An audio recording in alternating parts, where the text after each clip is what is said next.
Hi hello welcome back to my channel friends. ನಾನು ಹೇಳಿದ್ನಲ್ವ ಜಾತ್ರೆಗೆ ನಾನು ಒಂದು ಅಂಗಡಿ ಮಾಡ್ತೀನಿ, ಯಾವ ಅಂಗಡಿ ಮಾಡ್ತೀನಿ ಅಂತ ಹೇಳ್ಬಿಟ್ಟು ನಿಮಗೆ ಕೇಳಿದ್ದೆ. ಯಾರೂ ಸಹ ರಿಪ್ಲೈ ಮಾಡಿಲ್ಲ. ಪರವಾಗಿಲ್ಲ, ನಾನು ಏನು ಅಂಗಡಿ ಮಾಡ್ತೀನಿ, ಜಾತ್ರೆಯಲ್ಲಿ ಯಾವ ಅಂಗಡಿ ಇಡ್ತೀನಿ ಅಂತ ಹೇಳ್ಬಿಟ್ಟು ಈ ವಿಡಿಯೋದಲ್ಲಿ ಹೇಳ್ತೀನಿ. ಟೈಲರ್ ಆಗಿದ್ದೆ, ಏನೋ ಈಗ ಜಾತ್ರೆಗೆ ಈ ಅಂಗಡಿ ಸ್ಟಾರ್ಟ್ ಮಾಡಿದ್ದೀನಿ. ಜಾತ್ರೆ ಇದೆಯಲ್ವಾ, ಏನೋ ಒಂಥರ ಡಿಫ್ರೆಂಟ್ ಆಗಿರಲಿ ಅಂತ ಹೇಳ್ಬಿಟ್ಟು ಇದು ಬಂದುಬಿಟ್ಟು ನಮ್ಮ ಮಾರಿಕಾಂಬಾ ದೇವಸ್ಥಾನದಲ್ಲಿ ಜಾತ್ರೆಗೆ ಪ್ರಸಾದ ಪ್ಯಾಕಿಂಗ್ ಇತ್ತು.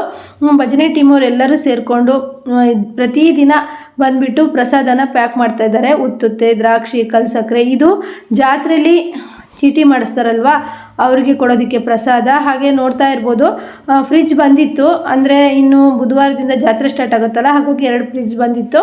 ನಾನು ನೀಟಾಗಿ ಒರೆಸ್ಬಿಟ್ಟು ಕರೆಕ್ಟಾಗಿದೆಯಾ ಅಂತೇಳಿ ನೋಡಿ ಇಟ್ಕೊಂಡ್ರೆ ಮತ್ತೆ ಐಸ್ ಕ್ರೀಮ್ ಸ್ಟಾಕ್ ಮಾಡ್ಕೊಬೋದಲ್ವ. ಹಾಗಾಗಿ ಈ ಬಿಸಿಲಿಗಂತೂ ಐಸ್ ಕ್ರೀಮ್ ತುಂಬಾ ಡಿಮ್ಯಾಂಡ್ ಇರೋದ್ರಿಂದ ಐಸ್ ಕ್ರೀಮ್ ಅಂಗಡಿನೇ ಇಡೋಣ ಅಂತೇಳ್ಬಿಟ್ಟು ಅಂದ್ಕೊಂಡಿದ್ದೀನಿ. ಹಾಗೆಯೇ ಎಲ್ಲರೂ ಆಲ್ ದ ಬೆಸ್ಟ್ ಅಂತ ಹೇಳಿ ನೋಡ್ತಾ ಇರ್ಬೋದು. ಇದು ಫ್ರಿಜ್ಜೆಲ್ಲ ನೀಟಾಗಿ ಒರೆಸಿ ಕ್ಲೀನ್ ಮಾಡಿ ಇಟ್ಕೊಂಡ್ರೆ ಎಷ್ಟು ಬೇಕಾದರೂ ಐಸ್ ಕ್ರೀಮನ್ನು ಸ್ಟಾಕ್ ಮಾಡ್ಕೊಬೋದು. ಹಾಗೆ ನಮ್ಮೂರ ಜಾತ್ರೆ ಮಾರ್ಚ್ 10ರಿಂದ ಸ್ಟಾರ್ಟ್ ಆಗುತ್ತೆ. ಹಾಗೆ ತುಂಬ ಖುಷಿ ಇದೆ, ಜಾತ್ರೆಗೆ ಐಸ್ ಕ್ರೀಮ್ ಇಡ್ತಾ ಇದ್ದೀನಲ್ಲ ಅಂತೇಳ್ಬಿಟ್ಟು. ಎಲ್ಲ ವೆರೈಟಿ ಐಸ್ ಕ್ರೀಮ್ ಇದೆ. ಯಾರೆಲ್ಲ ಜಾತ್ರೆಗೆ ಬರ್ತೀರಾ ನಮ್ಮ ಐಸ್ ಕ್ರೀಮ್ ಅಂಗಡಿಗೂ ಬನ್ನಿ. ಹಾಗೆ ಯಾರೆಲ್ಲ ಆನಂದಪುರದಲ್ಲಿದ್ದೀರಾ ಅಂತೇಳ್ಬಿಟ್ಟು ಸಹ ಕಮೆಂಟ್ ಮಾಡಿ. ನೀಟಾಗಿ ಒರೆಸ್ಬಿಟ್ಟು 2 ಫ್ರಿಜ್ಜನ್ನು ತೊಳೆದ್ಬಿಟ್ಟು ಬಿಸಿಲಲ್ಲಿ ಒಣಗಿಸಿ ಇಟ್ಕೊಂಡೆ. ಇನ್ನು ಎಲೆಕ್ಟ್ರಿಷಿಯನ್ ಬಂದುಬಿಟ್ಟು ಫ್ರಿಜ್ಜು ಎಲ್ಲ ಕರೆಕ್ಟಾಗಿ ಟೆಸ್ಟ್ ಮಾಡಿ ಹೋಗ್ತಾರೆ. ಸ್ವಲ್ಪ ಹೊರಗೆ ಆಗಿರೋದ್ರಿಂದ ಸ್ವಲ್ಪ ಬಿಸಿಲು ಜಾಸ್ತಿನೂ ಇರೋದ್ರಿಂದ ತುಂಬ ಐಸ್ ಕ್ರೀಮ್ ಸ್ಟಾಕ್ ಮಾಡ್ಕೊಬೇಕು. 7 ದಿವಸ ಜಾತ್ರೆ ಇದೆ. ನಾವು ಚಿಕ್ಕವರಾಗಿದ್ದಾಗ 5 ದಿವಸ ಜಾತ್ರೆ ಇರ್ತಿತ್ತು. ಈಗ 7 ದಿವಸ ಜಾತ್ರೆ ಇರುತ್ತೆ. ಅಂದರೆ ಮಂಗಳವಾರ ಜಾತ್ರೆ ಸ್ಟಾರ್ಟ್ ಆಗಿ ಮತ್ತೆ ಸೋಮವಾರ ಮುಗಿಯುತ್ತೆ.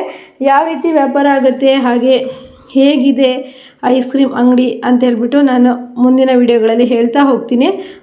ನೋಡ್ತಾ ಇದ್ದೀರಲ್ವ, ಅಷ್ಟು ಫುಲ್ಲು ಎಲ್ಲ ಕ್ಲೀನ್ ಮಾಡಿ 2 ಫ್ರಿಜ್ಜನ್ನು ನೀಟಾಗಿ ಒರೆಸಿ ಇಟ್ಟೆ. ಹಾಗೆಯೇ ದೇವಸ್ಥಾನಕ್ಕೆ ಬಂದ್ವಿ. ಅಂದರೆ ಇಲ್ಲಿ ಪ್ಯಾಕ್ ಮಾಡ್ತಾಯಿದ್ರು ಪ್ರಸಾದ. ಎಲ್ಲರೂ ಸಹಿತ ಅವ್ರವ್ರ ಹೆಸರನ್ನು ಹೇಳ್ತಾರೆ ನೋಡಿ. ಇವರೆಲ್ಲ ಕಡಲೆ ಹಾಕ್ಲು ಮಾರಿಕಾಂಬಾ ದೇವಸ್ಥಾನದ ಭಜನಾ ಮಂಡಳಿ ತಂಡ ಎಲ್ಲರೂ ಪ್ರಸಾದ ಪ್ಯಾಕ್ ಮಾಡಕ್ಕೆ ಬಂದಿದ್ದಾರೆ. ಹಾಯ್ ಮಾಡಿ. ಜೈ ಮಾರಿಕಾಂಬೆ ಅನ್ನಿ. ಜೈ ಮಾರಿಕಾಂಬೆ ಅನ್ನಿ. ನನ್ನ ಹೆಸರು ಜ್ಯೋತಿ ಅಂತ. ದೊಡ್ಡಮ್ಮ ನಾನು ಪ್ರಭಾಕರ್ ಅಂತ. ಮಾರಿಕಾಂಬಾ ಭಜನಾ ಮಂಡಳಿ ನಮ್ಮೆಲ್ಲರದು. ಇಲ್ಲಿರೋರೆಲ್ಲ ಭಜನಾ ಮಂಡಳಿಯವರು. ನಾನು ಸರಸ್ವತಿ. ನಮ್ಮ ಕೋಟೆ ಭಾಗ್ಯಕ್ಕ ಹೇಳ್ರಿ.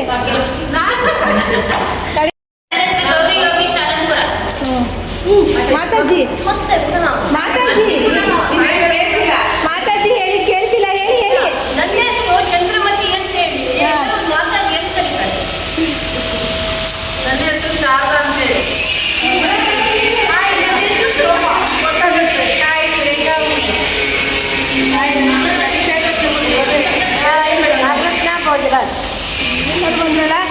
ನೋಡಿದ್ರಲ್ಲ ಫ್ರೆಂಡ್ಸ್, ಮಾರಿಕಾಂಬಾ ಭಜನೆ ಟೀಮ್ ಅವ್ರನ್ನ. ಹಾಗೇನೆ ಜಾತ್ರೆ ಅಂದರೆ ನಮ್ಮ ಕೆಲಸಕ್ಕೇನು ಬಿಡುವಿಲ್ಲ, ಕೆಲಸ ಮಾತ್ರ ಮಾಡ್ತಾನೇ ಇದ್ದೀವಿ. ಇವತ್ತು ಯಾಸ್ಮಿನ್ ರಜೆ ಹಾಕಿದ್ಲು, ಸಹನಾ ಮಾತ್ರ ಬಂದಿದ್ಲು. ಕಟ್ಟಿಂಗ್ ಎಲ್ಲ ಮಾಡಿ ಆಲ್ಮೋಸ್ಟ್ ನಾನು ಸ್ಟಾಕ್ ಇಟ್ಟಿದ್ದೀನಿ. ನನಗೂ ಆದಷ್ಟು ಸ್ಟಿಚ್ ಮಾಡ್ತಾ ಇದ್ದೀನಿ. ಆದರೆ ಕಟ್ಟಿಂಗ್ಗಳು ಇಟ್ಬಿಟ್ರೆ ನಾನು ಸ್ವಲ್ಪ ಕೆಲಸದಲ್ಲಿ ಬ್ಯುಸಿ ಇದ್ರೂ ಸ್ಟಿಚಿಂಗ್ ಮಾಡಿಬಿಡ್ತಾರೆ. ಅದರಿಂದ ಎಲ್ಲ ಬ್ಲೌಸನ್ನು ಕಟ್ಟಿಂಗ್ ಮಾಡಿ ಇಡ್ತಾ ಇದ್ದೀನಿ. ನಾವು ಆಲ್ಮೋಸ್ಟ್ ಎಲ್ಲ ಬಟ್ಟೆನೂ ಸ್ಟಿಚ್ ಮಾಡಿ ಮುಗಿಸಿದ್ದೀವಿ. ಇನ್ನು ಯಾರೆಲ್ಲ ಇವತ್ತು ನಿನ್ನೆ ಎಲ್ಲ ಕೊಡ್ತಾ ಇದ್ದಾರೋ ಅವ್ರ ಬಟ್ಟೆನ ಈಸ್ಕೊಂಡು ಸ್ಟಿಚ್ ಮಾಡ್ತಾ ಇದ್ದೀವಿ. ಯಾಕಂದರೆ ಜಾತ್ರೆ ಇದ್ದಾಗ ನಾವು ಸ್ಟಾಕ್ ಮಾಡ್ಕೊಳಕ್ಕೆ ಬರಲ್ಲ. ನಾನು ಹೆಚ್ಚು ಕಡಿಮೆ ಅಂದರೆ 1 ತಿಂಗಳಿಂದನೇ ತುಂಬಾ ಎಫರ್ಟ್ ಹಾಕ್ತೆ. ಅಂದರೆ ಹಿಂದೆ ಕೊಟ್ಟಿರೋ ಬಟ್ಟೆಗಳು ಎಲ್ಲದನ್ನೂ ಫಿನಿಷ್ ಮಾಡೋದಕ್ಕೆ ತುಂಬ ಟ್ರೈ ಮಾಡಿದ್ದೀನಿ. ಹೆಚ್ಚು ಕಡಿಮೆ ನನಗೆ 1-1.5 ತಿಂಗಳಿಂದ ಅದು ಎಷ್ಟೊಂದು ಎಫರ್ಟ್ ಹಾಕಿದ್ದೀನಿ ಅಂತಂದರೆ, ಯಾಕಂದರೆ ಜಾತ್ರೆ ಟೈಮಿಗೆ ನಮಗೆ ತುಂಬ ರಿಸ್ಕ್ ಆಗುತ್ತೆ ಅಂದ್ಬಿಟ್ಟು ನಾನು ಸಹ 1 ನಿಮಿಷನೂ ಟೈಮ್ ವೇಸ್ಟ್ ಮಾಡ್ದೇನೆ ಬಟ್ಟೆಗಳನ್ನು ಹೊಲ್ಕೊಳ್ತಾ ಬಂದು ಕಟ್ಟಿಂಗ್ ಮಾಡಿಕೊಡ್ತಾ, ಇವರಿಬ್ಬರಿಗೂ ಕಟ್ಟಿಂಗ್ ಮಾಡಿಕೊಡ್ತಾ, ಸ್ಟಿಚಿಂಗ್ ಮಾಡಿಕೊಡ್ತಾ ಮಾಡ್ತಾಯಿದ್ದೀನಿ. ಹಾಗಾಗಿ ಈಗ ಸ್ವಲ್ಪ ಇವತ್ತು ನಿನ್ನೆ ಅಂತೂ ಬಟ್ಟೆ ತಂದು ಕೊಡ್ತಾನೆ ಇದ್ದಾರೆ. ಅವರಿಗೆ ನಾನು ಸ್ವಲ್ಪ ಜಾಸ್ತಿ ಅಮೌಂಟನ್ನು ಹೇಳಿಬಿಟ್ಟು ಇಸ್ಕೊಳ್ತಾ ಇದ್ದೀನಿ. ಹಾಗೆ ಅಲ್ವಾ, ಈಗ ಇಂಥ ಜಾತ್ರೆ ಹತ್ತಿರ ಬಂದಾಗ ಯಾವ ಟೈಲರು ಇಸ್ಕೊಳ್ಳಲ್ಲ. ಆಗ ನಾವು ಇಸ್ಕೊಳ್ತೀವಿ ಅಂತಂದರೆ ನಮಗೆ ಎಷ್ಟೊಂದು ಕೆಲಸಗಳಿರುತ್ತೆ, ಅದನ್ನೆಲ್ಲ ಬಿಟ್ಬಿಟ್ಟು ಇಸ್ಕೊಂಡಿರ್ತೀವಿ. ಅಂಥವರಿಗೆ ನಾನು ಜಾಸ್ತಿ ಅಮೌಂಟ್ ತೊಗೊಳ್ತಾ ಇದ್ದೀನಿ. ನಾರ್ಮಲ್ ಸ್ಟಿಚ್ ಮಾಡಿಕೊಡೋದಕ್ಕೆ ಅಂದರೆ ಲೈನಿಂಗ್ ಹಾಕಿ ಸ್ಟಿಚ್ ಮಾಡಿಕೊಡೋದಕ್ಕೆ 400-450 ತಗೊಳ್ತಾ ಇದ್ದೀನಿ. ಕೊಡ್ತಾರೆ, ಯಾಕಂದರೆ ಅವರಿಗೂ ಅನಿವಾರ್ಯ ಇರುತ್ತೆ. ಹಾಗೆಯೇ ನಮಗೂ ಸಹಿತ ಇರೋ ಕೆಲಸ ಜಾತ್ರೆನೆಲ್ಲ ಬಿಟ್ಬಿಟ್ಟು ಸ್ಟಿಚ್ ಮಾಡಬೇಕು. ಹಾಗೆಯೇ ಕೆಲಸ ಹೆವಿ ಆಗುತ್ತೆ. ಹಾಗಾಗಿ 450 500 ಎಲ್ಲ ತೊಗೊಂಡು ನಾನು ಸ್ಟಿಚ್ ಮಾಡಿಕೊಡ್ತಾಯಿದ್ದೀನಿ. ಇಷ್ಟ ಇದ್ದರೆ ಹೊಲಿಸ್ತಾರೆ, ಇಲ್ಲಾಂದರೆ ಇಲ್ಲ ಅಂದ್ಬಿಟ್ಟು. ಯಾಕಂದರೆ ಅಷ್ಟೊಂದು ಈಗ ನೋಡಿ ಜಾತ್ರೆ ಹತ್ತಿರ ನಾಳೆ ನಾಡ್ದು ಇದೆ ಅಂದಾಗ ಟೈಲರ್ಗಳಿಗೆ ತಂದು ಕೊಡ್ತಾರೆ. ಅವರಿಗೆ ಎಷ್ಟು ಕೆಲಸ ಇರುತ್ತೆ. ಹಾಗೆ ನಮಗೂ ಸಹ ಜಾತ್ರೆ ಇರೋದ್ರಿಂದ ನಾವು ಅವೆಲ್ಲ ಕೆಲಸಗಳು ಬಿಟ್ಬಿಟ್ಟು ಮನೆಯವ್ರ ಹತ್ರ ಎಲ್ಲರ ಹತ್ರ ಬೈಸ್ಕೊಂಡು ಜಾತ್ರೆ ಇದ್ರೂ ಹೊಲಿಬೇಕಾ ನೀನು, ಜಾತ್ರೆ ಇದ್ರೂ ಕೆಲಸ ಮಾಡಬೇಕಾ ಅಂತ ಹೇಳ್ತಾ ಇರ್ತಾರೆ. ಹಾಗಾಗಿ ನಾವು ಜಾಸ್ತಿ ಅಮೌಂಟ್ ಇಸ್ಕೊಂಡೆ ಸ್ಟಿಚ್ ಮಾಡ್ತಾಯಿದ್ದೀನಿ. ಇಷ್ಟು ಸ್ಟಿಚ್ ಮಾಡೋದಕ್ಕೆ ನಾನು ಹೆಚ್ಚು ಕಡಿಮೆ 1.5 ತಿಂಗಳಿಂದನೂ ಸಹಿತ ತುಂಬಾ ಎಫರ್ಟ್ ಹಾಕಿದ್ದೀನಿ. ತುಂಬ ವೀಡಿಯೋಸ್ ಸಹ ನಾನು ಹಾಕಿಲ್ಲ. ನಮ್ಮೂರು ಜಾತ್ರೆ ಅಂದ್ಬಿಟ್ಟು ನಾನು ಜಾಸ್ತಿ ವೀಡಿಯೋಸ್ಗಳನ್ನು ಸಹಿತ ಹಾಕಿಲ್ಲ. ಯಾಕಂದರೆ ನಾನು ಫಸ್ಟು ನನ್ನ ಹತ್ರ ಇರೋ ಬಟ್ಟೆಗಳನ್ನೆಲ್ಲ ಹೊಲಿದ್ಬಿಟ್ಟು ಖಾಲಿ ಮಾಡಿಕೊಂಡೆ. ಒಂದೇ ಸಲಿಗೆ ಒತ್ತಡ ಆದರೆ ತುಂಬಾ ಕಷ್ಟ ಆಗುತ್ತೆ. ಎಲ್ರಿಗೂ ಸಹಿತ ಜಾತ್ರೆಗೆ ಬಟ್ಟೆ ಹಾಕ್ಕೊಳ್ಳೋಕ್ಕೆ ಬೇಕಾಗಿರುತ್ತಲ್ವ, ಬಟ್ಟೆ ಎಲ್ಲರಿಗೂ ಬೇಕಾಗಿರುತ್ತೆ, ಹೊಲಿದು ಕೊಡಲೇಬೇಕು ನಾವು. ಸುಮ್ಮನೆ ಟೆನ್ಷನ್ ಆಗುತ್ತೆ, ರಾತ್ರಿ ಇಡೀ ನಿದ್ದೆ ಬಿಟ್ಟು ಹೊಲಿಬೇಕಾಗತ್ತೆ. ಅದಕ್ಕೋಸ್ಕರ ನಾನು 1.5 ತಿಂಗಳಿಂದನೇ ಬಟ್ಟೆಗಳು ಬರ್ತಾ ಇದ್ದಂಗೆ ಸ್ಟಿಚ್ ಮಾಡಿ ಕೊಟ್ಟು ಈಗ ನಾವು ಸ್ವಲ್ಪ ಬಟ್ಟೆನ ಕಡಿಮೆ ಮಾಡ್ಕೊಂಡಿದ್ದೀವಿ. ಇವತ್ತು ನಿನ್ನೆ ಬಂದ ಬಟ್ಟೆಗಳನ್ನು ಆಗಲ್ಲ ಅಂತಿಲ್ಲ, ಹೊಲಿದೊಳ್ದು ಕೊಡ್ತಾ ಇದ್ದೀನಿ. ಈ ರೀತಿ ಟಿಪ್ಸು ಮತ್ತು ಐಡಿಯಾಗಳನ್ನು ಉಪಯೋಗಿಸ್ಕೊಂಡಿದ್ದಕ್ಕೆ ಈಗ ಜಾತ್ರೆ ಟೈಮಿಗೆ ಸ್ವಲ್ಪ ಆರಾಮಾಗಿದೆ. ಇದ್ರ ಜೊತೆಗೆ ಬಟ್ಟೆ ಸೇಲಿಂಗು ಸಹ ಇದೆ. ನನಗಂತೂ ಬಟ್ಟೆ ತಂದಾಗಿಂದ ನೋಡೋದಕ್ಕೆ ಬರ್ತಾರೆ, ನೋಡ್ತಾರೆ ಬಟ್ಟೆನ ಆಫ್ಲೈನಲ್ಲಿ ಸೇಲ್ ಮಾಡ್ತಿದ್ದೀವಿ ಅಂತೇಳಿ. ಆನ್ಲೈನಲ್ಲಿ ಅಂದರೆ ನಾವು ವಿಡಿಯೋ ಮಾಡ್ತಾ ಇರಬೇಕು, ಇನ್ಸ್ಟಾಗ್ರಾಮು ಸ್ಟೇಟಸ್ಸು ಹಾಗೆ ಯೂಟ್ಯೂಬ್ಗೆಲ್ಲ ಹಾಕ್ತಾನೆ ಇರಬೇಕು. ಆದ್ದರಿಂದ ನಾ ಹೇಳೋದೇನು ಅಂದರೆ ನಿಮಗೆ ಮುಂಚಿತವಾಗಲೇ ಕೆಲವೊಂದು ಐಡಿಯಾಗಳನ್ನು ಮಾಡಿಕೊಂಡ್ರೆ ಹಬ್ಬ ಜಾತ್ರೆ ಇಂಥದಕ್ಕೆ ಟೈಲರ್ಗಳಿಗೆ ರಿಸ್ಕ್ ಆಗೋಲ್ಲ. ಇಲ್ಲ ಅಂದರೆ ನಾವು ಟೈಲರ್ಗಳು ಎಷ್ಟೊಂದು ಕಷ್ಟಪಡಬೇಕಲ್ವಾ. ನನಗೆ ಐಸ್ ಕ್ರೀಮ್ ಅಂಗಡಿ ಮಾಡೋ ಅಂಥದ್ದೇನು ಐಡಿಯಾ ಇರಲಿಲ್ಲ. ಸ್ವಲ್ಪ ದಿವಸದಿಂದ, ಒಂದು 20 ದಿವಸದಿಂದ ನಾನು ಏನಾದರೂ ಜಾತ್ರೆಗೆ ಅಂಗಡಿನ ಮಾಡೋಣ ಅಂತೇಳ್ಬಿಟ್ಟು ತುಂಬ ಆಸೆ ಇತ್ತು. ಹೋದ ವರ್ಷ ಜಾತ್ರೆಯಲ್ಲೇ ನನಗೆ ಸ್ವಲ್ಪ ಅನಿಸಿತ್ತು ನಾನು ಏನಾದರೂ ಅಂಗಡಿನ ಮಾಡಬೇಕು ಅನ್ನೋದು. ನನಗೂ ಒಂದು ಸ್ವಲ್ಪ ಇಂಟ್ರೆಸ್ಟ್ ಬಂದಿತ್ತು. ಜಾತ್ರೆ ಹತ್ರನೇ ನಮ್ಮ ಮನೆ ಇರೋದ್ರಿಂದ ಏನಾದರೂ ಅಂಗಡಿ ಮಾಡಬೇಕು ಅನ್ನೋದು ತುಂಬ ಆಸೆ ಇತ್ತು. ಮಸಾಲೆ ಮಂಡಕ್ಕಿ ಮಾಡಬೇಕು ಅಂತ ತುಂಬ ಆಸೆ ಇತ್ತು. ಅದ್ರ ಜೊತೆಗೆ ಈ ಸಲ ಐಸ್ ಕ್ರೀಮನ್ನು ನೋಡೋಣ, ಟ್ರೈ ಮಾಡೋಣ ಅಂದ್ಬಿಟ್ಟು ಟ್ರೈ ಮಾಡ್ತಾ ಇದ್ದೀನಿ. ಹಾಗೆಯೇ ಜಾತ್ರೆ 7 ದಿವಸ ಇರೋದ್ರಿಂದ ಐಸ್ ಕ್ರೀಮ್ ಚೆನ್ನಾಗೇ ಆಗುತ್ತೆ, ಬಿಸಿಲು ಇರೋದ್ರಿಂದ.